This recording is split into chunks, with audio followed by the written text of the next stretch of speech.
Imagine being able to tell every time your kids or your partner are being less than honest, or maybe when a used car salesman was lying through his teeth. Handy, right? Well, the guy we're about to introduce you to reckons he can turn any one of us into human lie detectors, as it were, in no time flat. Here's Lisa Rolls, who would never tell a lie just to get on the telly, I'm sure. Can you tell when someone's lying?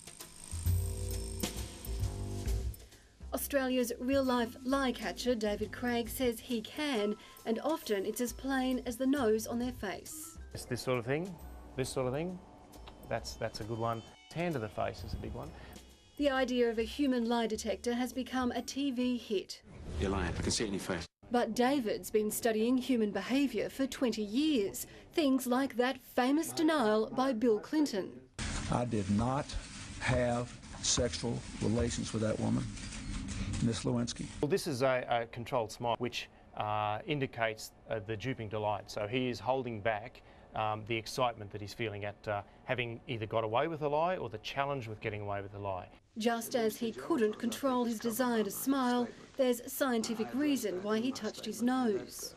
Here, President Clinton's touching his nose and also covering his mouth to form an additional barrier. Now, liars will do this because their nose becomes itchy, because the erectile tissues in the nose become engorged with blood under stress and anxiety. But it's not just the face that tells the truth. Your voice does as well. And liars won't use contractions either, such as I didn't do this or I won't do that. They say I will not, I did not.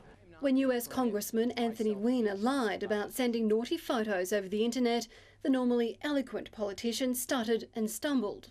People make fun of my name all the time when you name Weiner. When your name is Weiner, he never makes that mistake in the speech to Congress. This is just an indication of a lot of cognitive load. There's a lot going on behind the face. And that could be said for any of our politicians. I mean, politicians and high-level presenters have known these techniques for many years on how to deceive and how to detect deceit. BT push for Canberra. Now, can you kill that for us here and now? Yeah, I said no, no, and I smiled. I said no, and I smiled. There's not a lot in that, to be honest. There was one extended blink, but that could be anything. So do we all really lie that much? As little as twice a day, and as often as 3 times in every 10 minutes of conversation, which is quite shocking, and a lot of people watching this will say, oh, that's not true, I don't lie that often.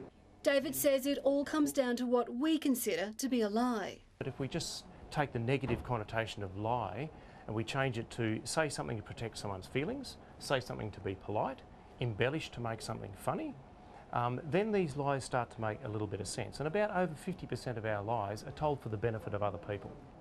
For his family's benefit, he's learned to turn his LiDAR off at home. It's important that you do turn it off and on. For example, I don't turn it on at home at all unless I'm actually talking to my teenage kids about what internet sites they've been on or whether they actually went to school or not. That's where it's important. When you can protect yourself emotionally or financially, that's when you want to turn it on.